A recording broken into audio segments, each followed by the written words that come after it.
Presentamos el espacio de seguridad comunal que le informa y educa sobre temas estratégicos para mejorar la calidad de vida de la población. Policía en su casa. Prevenir la criminalidad, asegurar su convivencia pacífica y erradicar la violencia. Policía en su casa. Alianzas estratégicas integrando a los actores de la comunidad para devolver la seguridad a la ciudadanía. Policía en su casa, sábados a las 10 de la mañana por Radio La Gigante, una emisora más del Grupo Actual.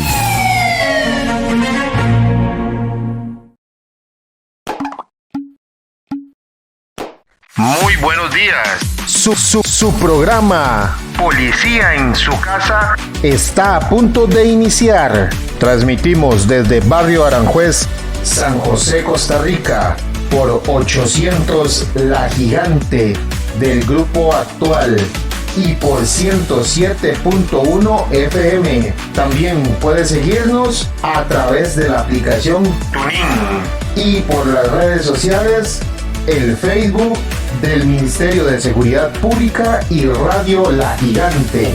Bienvenidos. Muy buenos días, es un gusto saludarles a toda la ciudadanía que nos acompaña por este medio. Radio La Gigante 800 AM se transmite este programa, también por diferentes redes sociales como lo son Facebook y YouTube nos pueden ver. A todas las personas que nos escuchan desde sus hogares, sus lugares de trabajo, sus vehículos que tal vez se van transportando hacia algún lugar, hacia algún destino. Muchas gracias por escucharnos una mañana más de sábado. Para llevarles temas de mucha importancia para la ciudadanía. Es un gusto que nos acompañen el día de hoy. Hoy contamos con una invitada muy especial, Priscila Villegas Arce. Buenos días, Priscila, ¿cómo estás? Buenos días, Cintia, muchas gracias, muy bien. Priscila es historiadora de la Universidad de Costa Rica. Ella se ha especializado en el estudio de las élites y el poder de la primera mitad del siglo XX. Para el caso costarricense, con miras al estudio de comportamiento de la influencia para el caso de América, para el caso en América Latina, en este caso, ¿verdad? Su carrera está enfocada en el análisis de los clubes sociales y de las redes de poder. Además, actualmente se desempeña como docente en cursos de cultura general enfocados en la historia de Costa Rica. Esto también aunado a la historia de las mujeres e historia del arte. Estos espacios están dedicados al análisis y a la reflexión de la crítica del pasado con aplicabilidad del presente. Entonces, toda una experta en el tema de historia de Costa Rica, que es tan importante, Priscila, en este mes, ¿verdad? Que estamos celebrando los 201 años de independencia de Costa Rica.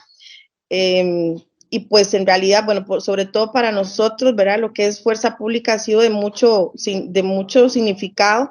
La historia, pues, hasta el momento nos ha beneficiado mucho. Pero esto no es nada más de que somos independientes y ya, ¿verdad? Tiene un trasfondo y pues agradecemos nuevamente que nos acompañe hoy. También agradecemos a todas las personas que nos están viendo y nos están escuchando desde sus hogares, sus vehículos, sus lugares de trabajo, que muchas veces algunas personas se conectan, van ahí en el carro con la cámara encendida y nos escuchan por este medio. Entonces, Priscila, muchísimas gracias y cuéntenos usted de esta historia tan importante para nosotros. Muchas gracias, Cintia, por la introducción y por el espacio. Justo haciendo referencia a la manera en la que introduces el tema, ¿verdad? Pensando en estas instituciones que constituyen parte de nuestro país y que se han vuelto, bueno, y que en realidad podemos trazar el proceso histórico con el que se forman. Cuando nosotros mantuvimos conversación sobre este programa y hablábamos sobre un poco introducir el tema de los procesos de independencia, yo empecé a pensar en la importancia de comprendernos a nosotros como país desde un lugar, desde una historia global, ¿no? Entendiendo que los procesos que atañen a Costa Rica no se no nacen únicamente de manera local, sino que tenemos una serie de condiciones en el mundo para el momento desde el siglo XVIII, que van a permitir en el siglo XIX lo que conocemos como las independencias, ¿no? Y que lo que sigue, lo que sucede a los hechos de las independencias va a ser la construcción de los estados, ya el nombrar a los países, y por ende a sus instituciones, ¿no? Cuando hablamos entonces de los procesos de independencia, o vamos a hacer más referencia a ellos como los procesos emancipatorios de las ex provincias españolas, ¿verdad? Hablamos de tensiones en la concepción del poder y el dominio administrativo de los territorios. Es decir, estamos en un proceso en donde el absolutismo monárquico entra en decadencia por una serie de factores filosóficos, de circulación de ideas que ya profundizaremos, y que permiten que exista una discusión de manera local sobre el destino administrativo de cada una de las exprovincias que ahora llamamos países, ¿no? Me interesa entonces profundizar un poco en ese proceso porque eso nos va a permitir comprender el porqué de esas independencias y un poco le da mucho más sentido a cuáles son las características que empiezan a tomar los estados nacientes posterior a 1821 en nuestro caso, ¿no? Entonces, cuando hablamos de estas transformaciones sobre la concepción política, que decía es este proceso de deslegitimación que adquieren las monarquías, la forma de administrar las monarquías, entramos en estas discusiones con tres referentes importantes en los cambios que están sucediendo en el viejo mundo, ¿no? Cuando hablamos de Europa como ese seno de las interconexiones comerciales y de poder que existen con América como una gran extensión de colonias de diferentes potencias, ¿no? Hacemos entonces referencia a la Ilustración como un episodio trascendental, cuando hablamos que la Ilustración va a durar del siglo XVIII al siglo XIX, estamos hablando de una nueva concepción del hombre, empezar a pensar el poder a partir de la razón e intentar pensar o salir del pensamiento mítico religioso que legitimaba las formas administrativas de las monarquías, ¿no? Sabemos que la nobleza, como la familia real, se concebía a partir de un designio divino, es decir, Dios había elegido una única familia que iba a suceder y que iba a controlar el poder de manera básicamente infinita, ¿no? ¿Qué es lo que sucede con la Ilustración? Con la Ilustración tenemos la entrada de las discusiones sobre la filosofía racionalista, empezar a entender que el hombre, el sujeto, ¿no?, social, entiende o debería entender el mundo a través de hechos científicos con evidencia empírica y no a través del mito, ¿no? Empezar a entender que la libertad del hombre se encuentra a través del conocimiento científico y no solamente de la apropiación de ciertos credos. Entendiendo que, bueno, venimos pasando, cuando hablamos de monarquías o de este cese hacia las independencias, estamos terminando la historia moderna y lo que antecede a esto es la historia medieval, ¿no? Y que durante el medioevo lo que tenemos son estas grandes instituciones monárquicas consolidadas a través de la religión, que en nuestro caso entendemos a la Iglesia Católica. Esto es importante porque también la institución religiosa va a ser un punto de discusiones en el proceso de crear emancipaciones locales, ¿no? Porque entendemos que los procesos de colonización también están sujetos a los procesos religiosos, ¿no? Cómo se crea una institucionalidad cuando llegan estas otras personas a querer administrar y además moldear a su forma de visión de mundo estos nuevos espacios de los que quieren extraer materias primas o que simplemente tienen territorios para la subsistencia de esas monarquías, ¿no? Entendiéndonos en ese margen de la Ilustración, donde empezamos a tener esta circulación de ideas, cuando surge el papel fundamental de la imprenta, o sea, estamos hablando de la socialización y el intento de democratización del conocimiento, de este conocimiento científico, empirista, ¿no? Estamos entonces intentando hablar de una intención de alfabetizar a las poblaciones, es decir, crearles criterios propios. Por eso hablamos de ese tránsito del pensamiento mítico religioso a un pensamiento racionalista, ¿no? Es decir, crear criticidad un poco. La ilustración estimula otros dos procesos que van a ser fundamentales en las transformaciones del viejo mundo que tienen impacto sobre las colonias, ¿no? El primero va a ser la revolución industrial, que nos va a permitir el cambio en los sistemas de producción y que, si queremos situarlos más específicamente, vamos a tener a una Inglaterra, ¿verdad? Que tiene una sobreproducción de productos y que está buscando nuevos nichos comerciales en donde posicionar esas materias, ¿no? Porque la revolución industrial lo que nos va a permitir es la producción en serie, hablar ahora de trabajo asalariado, crear nuevos tipos de relaciones sociales que empiezan a poner en tela de duda la manera administrativa en la que ejecutan el poder las monarquías, ¿no? Si estamos hablando que además están circulando los saberes, tenemos que saber que el mundo colonial de América también está recibiendo todas estas ideas y por lo tanto tendrá la capacidad de cuestionar también la forma administrativa de, en nuestro caso, de la monarquía española, ¿no? Con lo cual, pues la monarquía también tendrá que reformarse y cuando hablamos de los procesos emancipatorios estamos hablando de que las transformaciones que ejecuta la monarquía no llegan a satisfacer las demandas de las nuevas élites criollas que se establecen durante la colonia, ¿no? O sea que estamos hablando de grandes disputas del poder, pero con un gran trasfondo de discusiones filosóficas sobre qué es el poder, qué es el Estado y cómo se pueden administrar y generar más eficientemente réditos, ¿verdad?, a lo interno para generar estímulos comerciales. Casi que nosotros podríamos decir que los estímulos comerciales o la idea de la entrada del capitalismo va a ser un gran estimulante para las independencias, ¿no? Ya vamos a entrar tal vez a más detalles sobre eso. El segundo hecho que se vuelve importante para entender las transformaciones del viejo mundo es la Revolución Francesa. Y ahí sí entramos en una parte teórica de cómo comprender nuevamente qué es el poder y qué puede llegar a ser una nueva forma administrativa a la que le vamos a llamar Estado.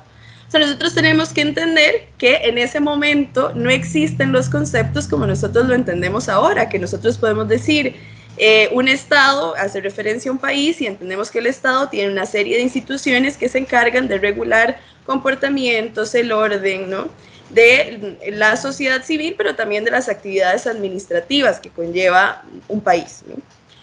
En este momento, si nosotros quisiéramos empezar a pensar como las personas del siglo XVIII, si eso nos es posible, ¿verdad? No conocemos otras formas administrativas. Las únicas formas que conocemos son las monárquicas.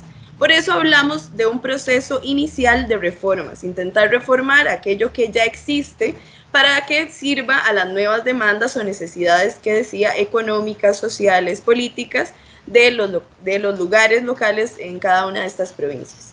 También tenemos que tener la perspectiva de que si bien el proceso de colonización lo entendemos como en la larga duración, evidentemente conforme pasan los años van a ser sujetos administrativos y van a tener capacidades administrativas ya consolidadas de manera local, ¿no?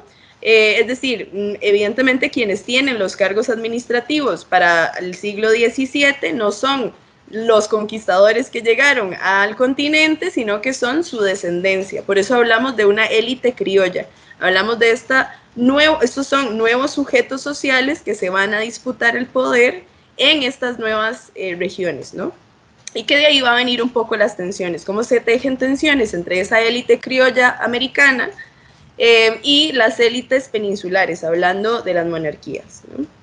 En todo caso, la Revolución Francesa sabemos que tiene como principio la igualdad, la libertad y la fraternidad, y además pone sobre la mesa la idea de que todos los sujetos son iguales ante la ley, ¿no?, ante el poder. Eso quiere decir que ya de por sí esta nueva conceptualización de cuál es nuestra capacidad de acción en la sociedad empieza a reducir los poderes absolutos de la monarquía, ¿verdad? Entonces tenemos confrontaciones entre un rey que quiere seguir siendo absolutista y una nueva población que tiene conocimientos sobre otras formas administrativas del espacio y de los sujetos.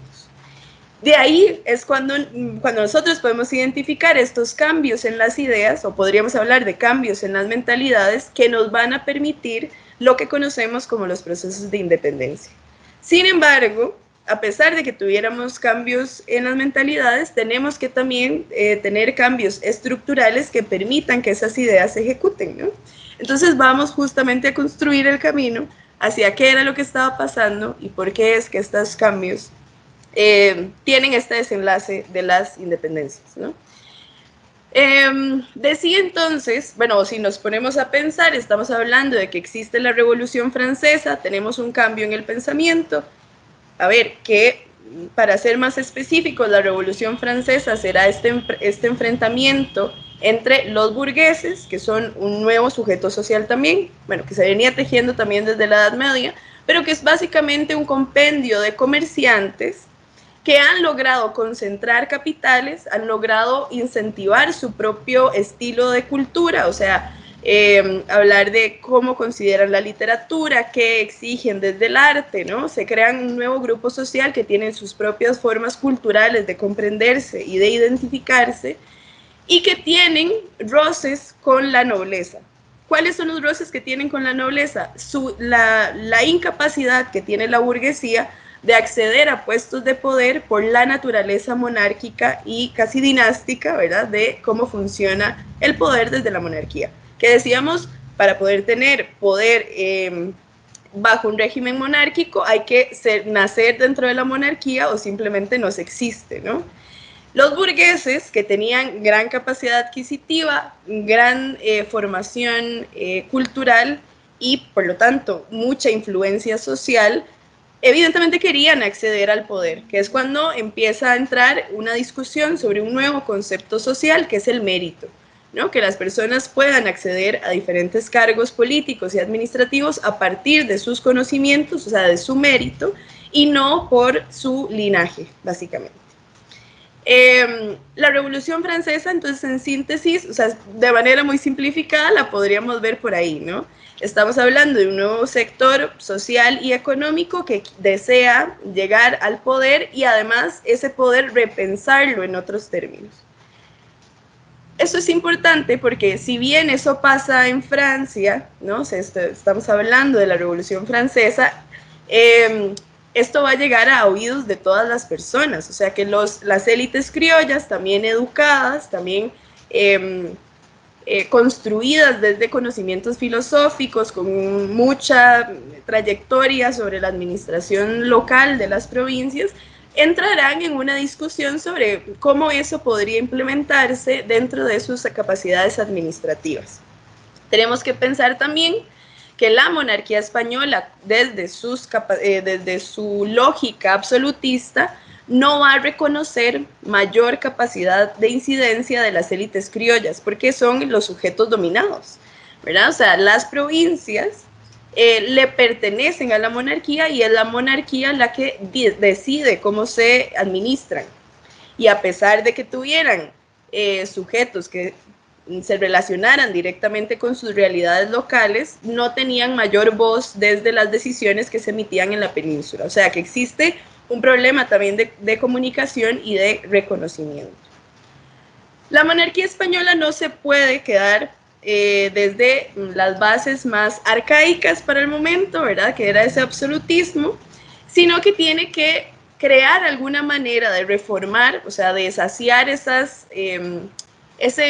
de alguna forma levantamiento de las ideas sociales de las élites criollas para mantener el orden social, ¿verdad? O sea, no queremos que existan revueltas, no queremos que exista desorden social, entendiéndolo como caos político y administrativo, ¿no? La monarquía española entonces va a intentar hacer un proceso de adoptar y adaptar las ideas ilustradas francesas, pero bajo un corte nacional y católico, es decir, empezar a hablar de libertades, empezar a hablar de igualdad sin perder la administración absolutista política y de los territorios. Es un poco contradictorio y justamente por ahí es que vamos a tener las diferentes asperezas que nos van a dirigir hacia las independencias, ¿no? Ahora, para situarlo con más ejemplos, ¿cuáles eran las demandas de los colonos españoles a la corona? Bueno, hacían alusión al arcaísmo de las estructuras dominantes, ¿verdad? De este absolutismo que residía sobre el rey, y además entendiendo los colonos españoles o estas élites criollas que el rey, que nunca había puesto un pie en América, ¿verdad?, no tenía el conocimiento necesario para emitir nuevas reformas políticas porque no entendía las necesidades locales. Evidentemente, las necesidades locales de la provincia de Costa Rica iban a ser muy diferentes a las de la provincia de Guatemala y así sucesivamente. Y a eso era lo que hacían alusión estos sujetos, ¿no? Que básicamente lo que querían era tener representación dentro de las cortes españolas para posicionar las problemáticas que enfrentaban de manera local. Ahora, no es que estas élites quisieran desplazar la monarquía, simplemente querían tener reconocimiento administrativo, que es lo que la corona no está necesariamente cediendo, ¿no? Y de alguna forma el reconocimiento administrativo viene acompañado de la autonomía administrativa, o sea, que sería darles una concesión de poder a estos sujetos para que administren desde sus conocimientos o que dirijan desde sus conocimientos las mayores capacidades de extractivismo, que es al final lo que sucede en América Latina, ¿verdad?, para con la red económica española. Lo segundo que también demandan son los impuestos regresivos y empobrecedores que la corona emite sobre las actividades productivas.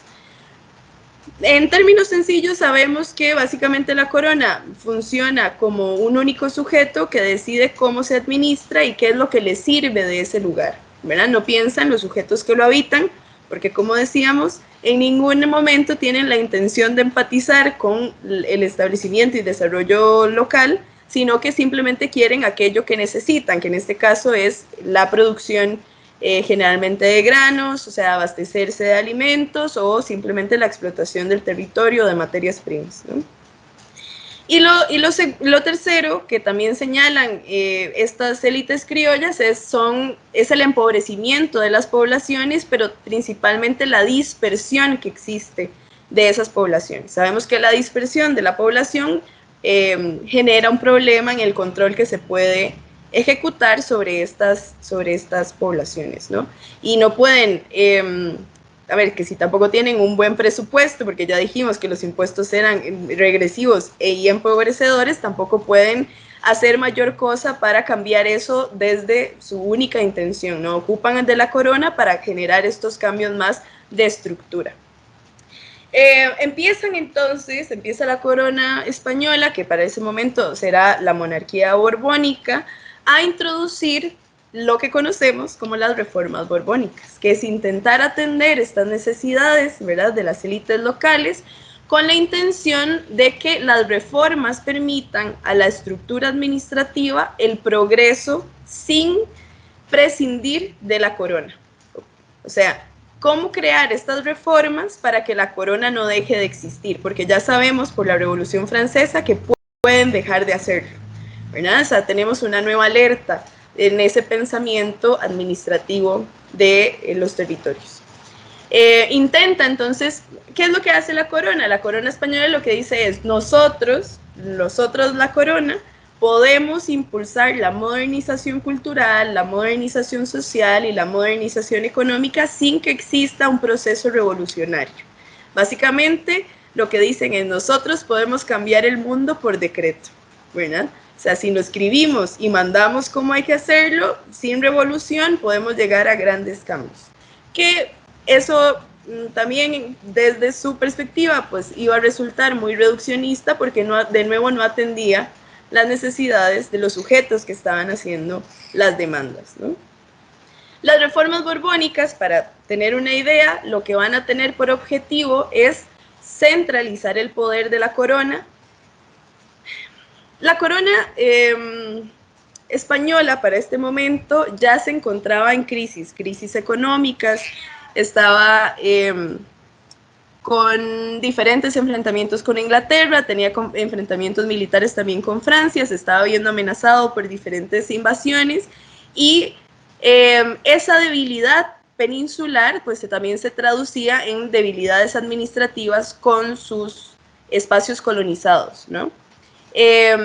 Dentro de las provincias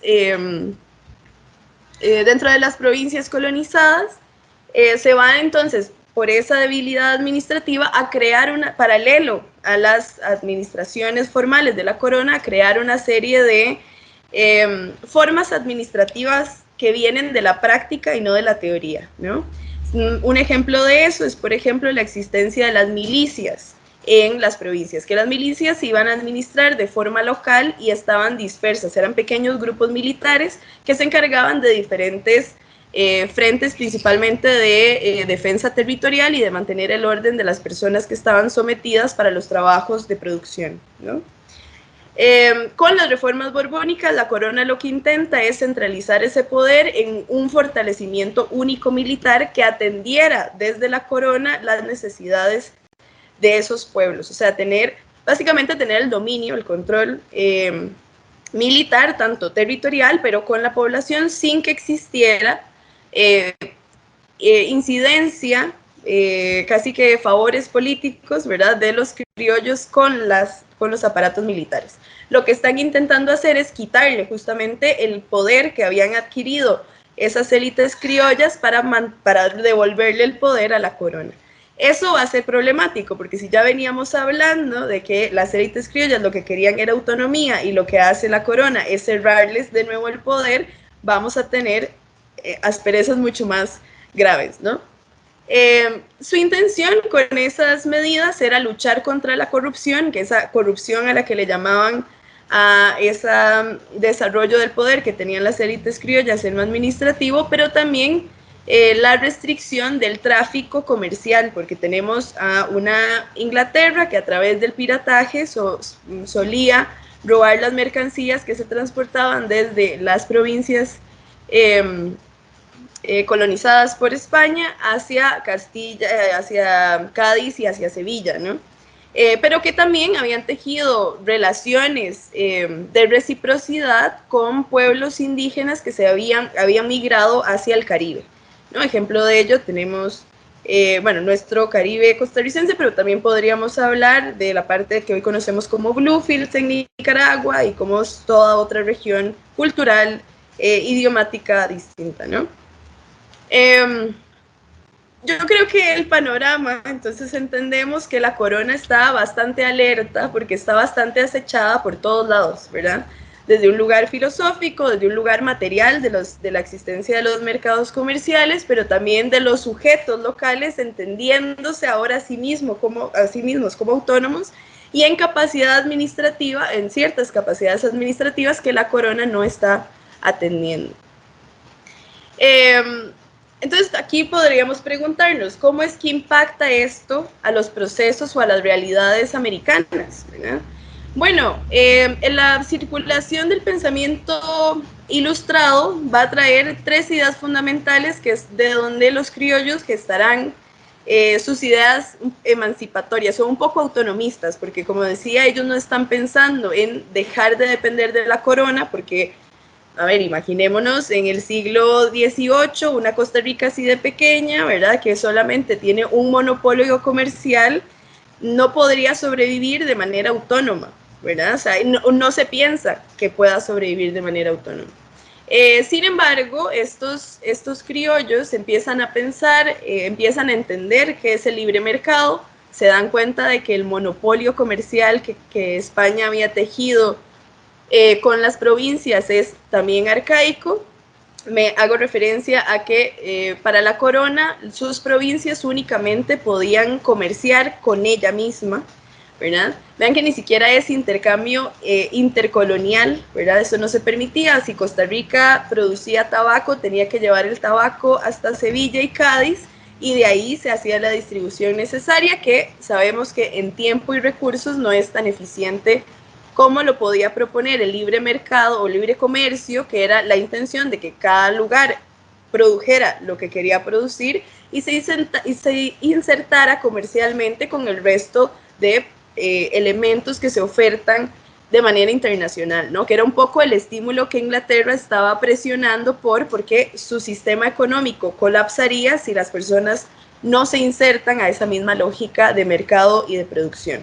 O sea, entendemos que Inglaterra, si estaba teniendo estas revoluciones industriales, cambiando sus formas relacionales, no solamente necesita poner sus productos en otros mercados, sino que necesita extraer también materias primas para seguir haciendo la producción. Por eso necesita empezar a tejer canales comerciales legales con en realidad con todo el territorio americano, ¿no? Bueno, que esto tal vez lo digo nada más como algo que pensemos por ahí. Por las condiciones geográficas de América tenemos altas diversidades, principalmente principalmente biodiversidad, ¿no? Que permite extracciones de tinturas, extracciones de maderas, extracciones de todas estas materias primas que van a permitir el éxito de la producción industrial. Entonces, que un poco entender que tanto nosotros dependíamos de sus economías como ellos dependían de nuestros productos, ¿no?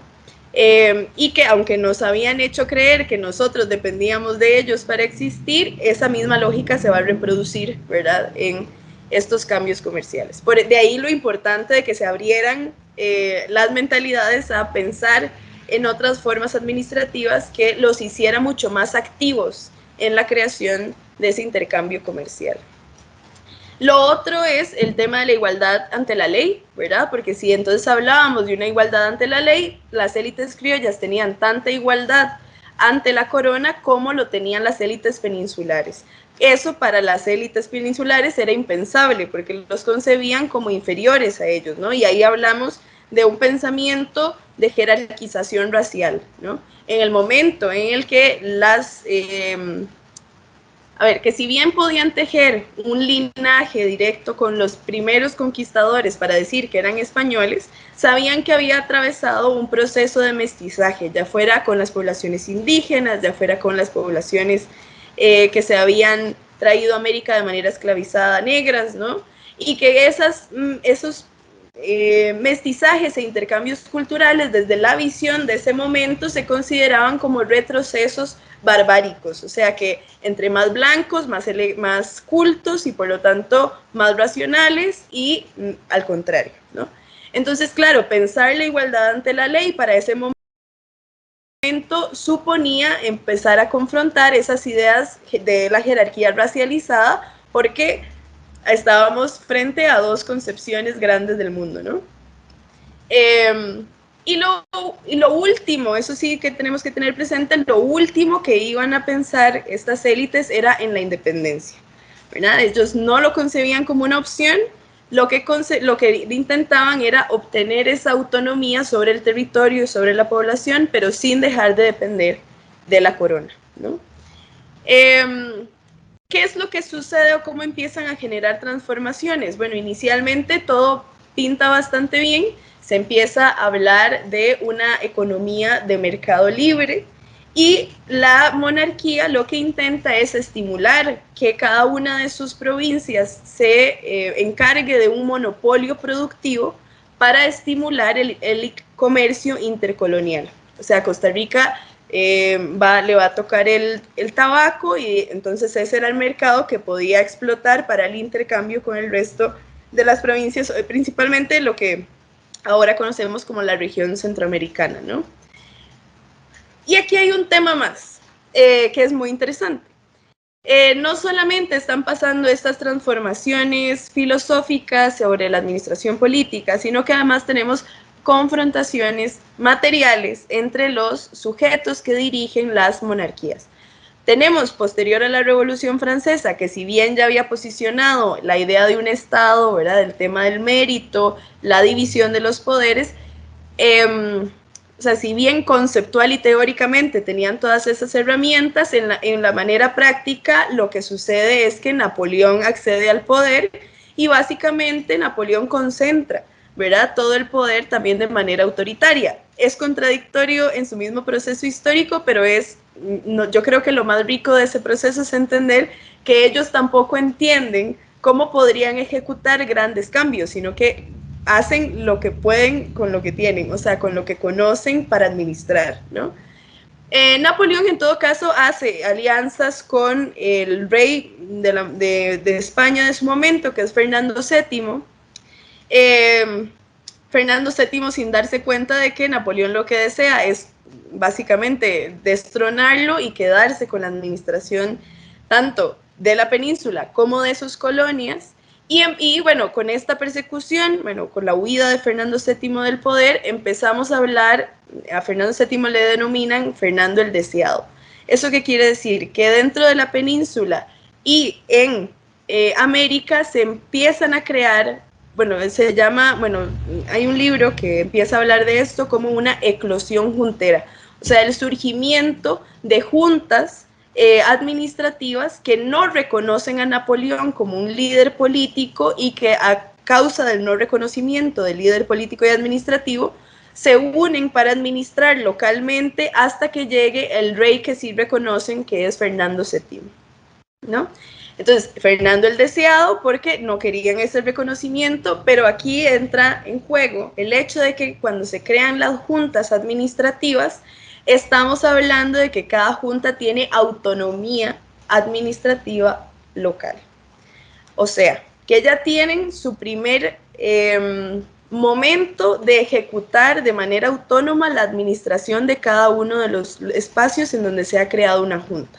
Y Costa Rica no va a ser la excepción. Costa Rica también tenía sus juntas administrativas que estaban compuestas por un representante de cada una de las provincias que lo componían, ¿no? San José, Cartago, Alajuela y demás.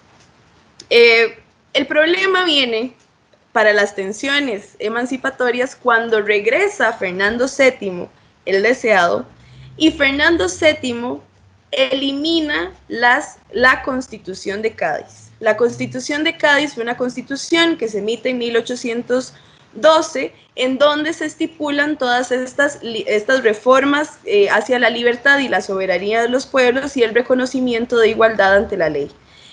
Cuando Fernando VII elimina la Constitución de Cádiz, lo que nos da a entender es que se vuelve a la administración anterior, que es completamente absolutista, o sea que es él el único poseedor de todo el poder administrativo, económico y social. Y ahí es donde entramos en problemas para con los sujetos que ya tenían la experiencia de juntera, o sea, de las juntas que tenían esa autonomía, y que por lo tanto estarán todavía más disgustados de no solo volver a o más bien, que lo que más les disgusta es haber tenido un poco de libertades de lo que habían solicitado, y Fernando VII, que lo habían deseado, ¿verdad?, quitándoles exactamente eso por lo que habían luchado en finales del siglo XVII hacia inicios del finales del siglo XVIII hacia inicios del siglo XIX.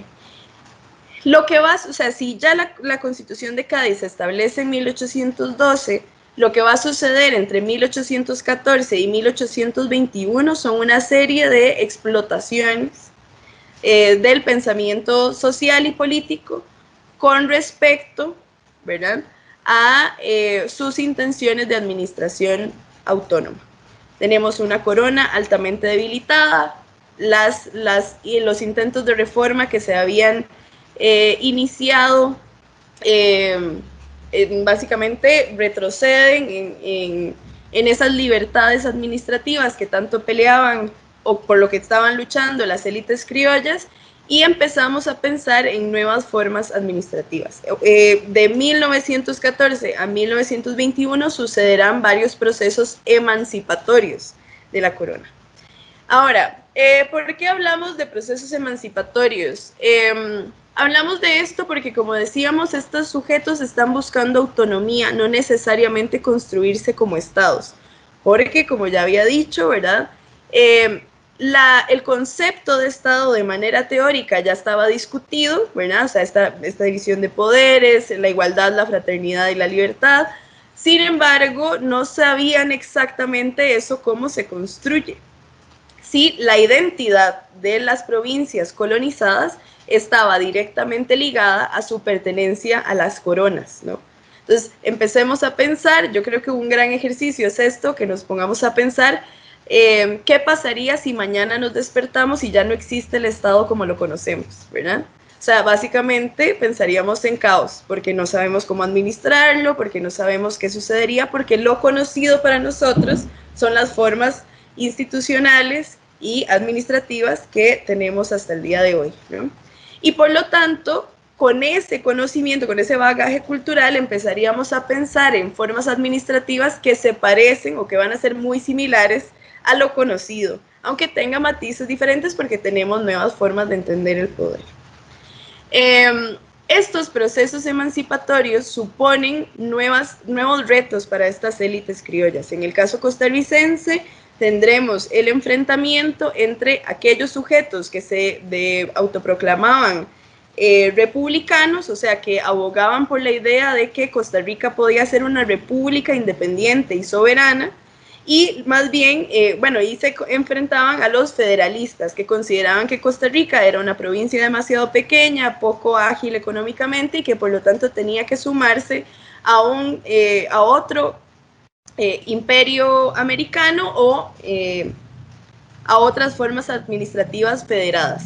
¿Cuáles eran las dos opciones que tenía Costa Rica? Unirse al imperio de Iturbide, o sea, al imperio mexicano, que vean que esto es interesante porque lo que está sucediendo en México, o lo que hoy conocemos como México, es sí renunciar a la pertenencia monárquica española, pero reproducir esas mismas formas administrativas absolutistas en este nuevo territorio que antes le pertenecía de forma administrativa, ¿no?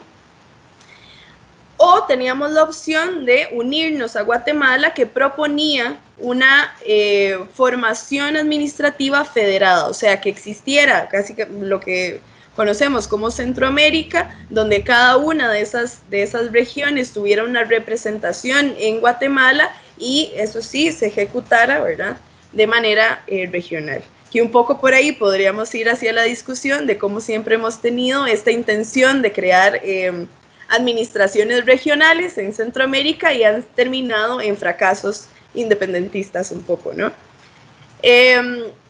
Costa Rica tenía una particularidad que se la da su particularidad geográfica, ¿no? Y se la dio desde la corona. Costa Rica realmente tejía canales comerciales mucho más hacia el sur, o sea, hacia América del Sur, que hacia el norte y la región centroamericana.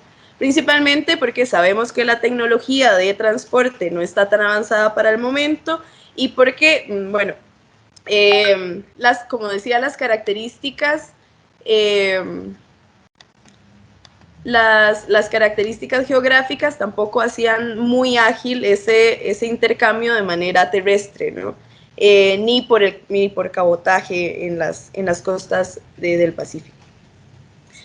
En todo caso, entonces, lo que intento establecer, ¿verdad?, es que Costa Rica, ya en términos particulares, posterior a la declaración de independencia, que voy a detenerme en esto, ¿verdad?, es México la que declara la independencia a España, y lo que emite es un comunicado, o sea, les informamos que nos independizamos y ustedes deciden qué hacen a partir de ahí, ¿verdad? Por eso hablamos de un conflicto entre ya las élites locales, entre aquellas que eran republicanas, Costa Rica independiente, o las que eran federalistas, ¿no? Pertenecer a grupos más grandes para poder sobrevivir en esta forma administrativa del poder. Estos enfrentamientos políticos internos van a tener mucha relación con la naturaleza económica de esas élites.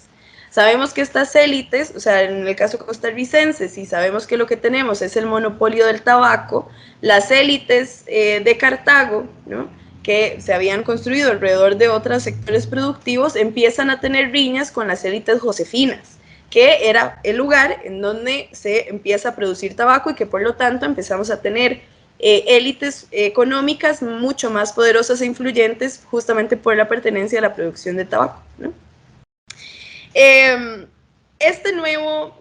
El desenlace un poco de estas discusiones se va o lo podemos ver, que de hecho este documento está en el Archivo Nacional, que está abierto al público y que por lo tanto podríamos ir a leerlo del puño y letra de los actores, ¿verdad?, de la independencia, que es el Pacto de Concordia. En ese Pacto de Concordia, que es una junta fundadora básicamente, ¿verdad?, en donde existe representación de cada uno de los sujetos, de Heredia, de Alajuela, de San José, de Cartago,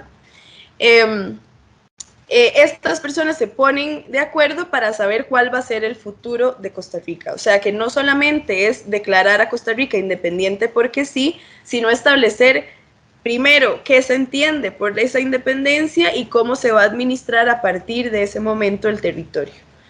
Siempre que estamos hablando de estos tránsitos de poder administrativo, también tenemos que pensar que las personas de su contexto tienen el reto de sentarse a canalizar cómo van a seguir ejecutando el poder a partir de ese momento, ¿no?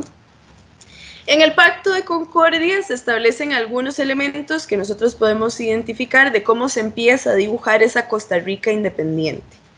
Lo primero es que se establece que Costa Rica se encuentra en absoluta libertad y posesión exclusiva de sus derechos, o sea que ya no depende de un ejecutor externo de esa capacidad administrativa.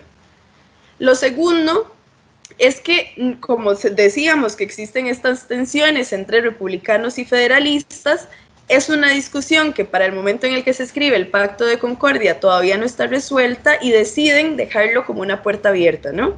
Se entiende Costa Rica como dependiente o confederada de otro estado americano al que le convenga adherirse, ¿no? O sea que todavía no lo hemos decidido, pero es más o menos la opción que tenemos. O unirnos a México o unirnos a Guatemala.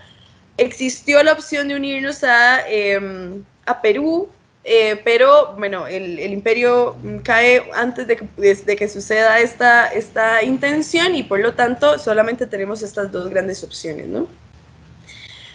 Importante es que Costa Rica, desde el momento de este pacto, se declara como una provincia siempre católica. Durante los procesos de reformas borbónicas que discutíamos antes, una de las intenciones de la monarquía también era reducir la capacidad de incidencia que tenía la Iglesia en términos administrativos. La Iglesia, como institución, permitió gran parte del orden administrativo que sucedía en las colonias, porque tenemos este mismo esquema de que va a existir una iglesia y alrededor de la iglesia existe un pueblo y así podemos ir concentrando a las personas y por lo tanto también saber cuánta población con capacidad de trabajo tenemos, cómo se desarrolla demográficamente la población para tener este tipo de análisis, ¿no? Que, dicho sea de paso, los censos nacen de las reformas borbónicas, de la intención de saber cuántas personas existían en estas regiones y también saber cuántas pueden estar en esa capacidad de producir, porque toda la intención está en que se crezca económicamente para sostenerse en la larga duración, ¿no? En el Pacto de Concordia además se establece el respeto a la libertad civil, a la propiedad y a los demás derechos naturales y legítimos de cada una de las personas que estaban ahí.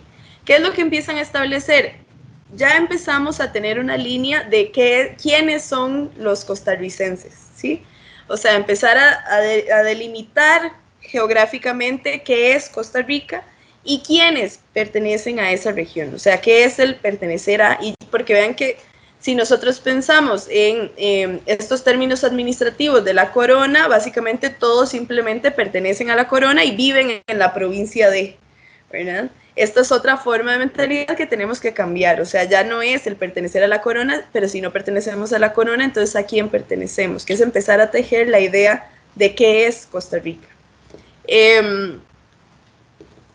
Además, se atribuye la ciudadanía a todos los hombres libres, naturales de la provincia o avecinados con 5 años de residencia. Ven que ya empezamos a establecer límites, ¿verdad? O sea, cuando hablamos de vecinos, la categoría de vecino era una categoría social. Yo era vecino si tenía una propiedad y esa propiedad la había mantenido mi familia por mucho tiempo. Eso es ser un avecinado, que es lo mismo para lo que servían los títulos de don y doña, ¿verdad? O sea, no todos eran don y doña. Don y doña era aquel que era una persona avecinada, que tenía propiedad. Y hablamos, o se habla de hombres libres porque sabemos que aún existen una serie de procesos del ejercicio de las actividades productivas con tintes de esclavitud, ¿verdad? O sea, por ejemplo, en el caso de Cartago tenemos la Puebla, la Puebla de los Pardos, que era un lugar de residencia donde únicamente vivían las personas negras que se habían traído para la producción agrícola, ¿no? Entonces, entender también que esos sistemas de dominación colonial no caducan cuando se emite la independencia, ¿verdad? No dejan de existir en términos administrativos ni prácticos. Eso irá cambiando conforme se desarrolle el concepto de Estado y se introduzca como un nuevo sujeto social a la ciudadanía. Cuando empezamos a hablar de ciudadanos y que ciudadano es aquel que, bueno, es más complejo que eso, pero básicamente ciudadanos lo van a entender como aquel poseedor de propiedades con un cierto ingreso mínimo que pueda participar activamente de la producción. Que eso nos quiere decir que gran parte de la población que habita el espacio no es considerada ciudadana, y para eso habrán otras discusiones que están más ligadas sobre el tema y el ejercicio del sufragio, ¿no? Y bueno, además, en este pacto de concordia se establece de manera legal que se establecerá una junta de gobierno que exista hasta que se logre emitir la primera constitución del Estado, ¿verdad? O sea, la primera constitución va a ser aquella que ya delimite administrativa y geográficamente qué es Costa Rica, cómo se administra y cuáles van a seguir siendo esas sucesiones legales. Esas juntas de gobierno iban a estar compuestas por un delegado de cada una de las regiones locales que iba a transitar de localidad en localidad cada 3 meses, hasta que, como decía, existiera esa constitución. Ahora, el proceso no iba a ser tan sencillo, ¿verdad? O sea, tenemos hablar un poco de las independencias, que un poco lo que intento hacer es ese panorama global de por qué es que suceden las independencias, va a estar sucedido por el proceso de consolidación del Estado, que es cuando tenemos ya las figuras políticas, en nuestro caso nacionales, que se encargarán de ir dibujando qué es lo que Costa Rica entiende por Estado. Empezar a hablar de una identidad patria, empezar a hablar de cultura, ¿no? Nacional, empezar a hablar de cómo se crean las instituciones, cuando se crea una institución militar, por ejemplo, que permita la administración territorial, pero también el control del orden público, ¿verdad? Empezar a hablar de cuáles son las buenas costumbres de la sociedad, que es a lo que va a legar el Estado, pero también empezar a tejer cuáles son las nuevas instituciones que deben crearse, cuáles son los nuevos ejercicios que deben responderse a las necesidades de ese pueblo. Pero ese proceso, que es bastante largo, estoy segura podemos conversarlo con más detenimiento. Me gustaría más bien concluir un poco en esto, a ver, sobre por qué existen estos movimientos emancipatorios, devolviéndome a decir que tenemos que tener presente que nunca existió la intención de independizarse, ¿no? Lo que sí sucedió fue que existieron condiciones materiales que empujaron a los diferentes tomadores de decisión de su momento a pensar en nuevas formas administrativas por la caducidad de las formas monárquicas de administrar los territorios, ¿no?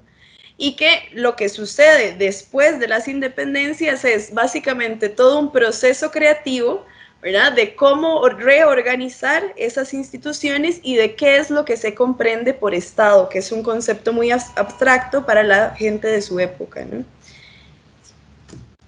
No sé si hay alguna como pregunta o si hay algo que... Yo la verdad estoy realmente el tema realmente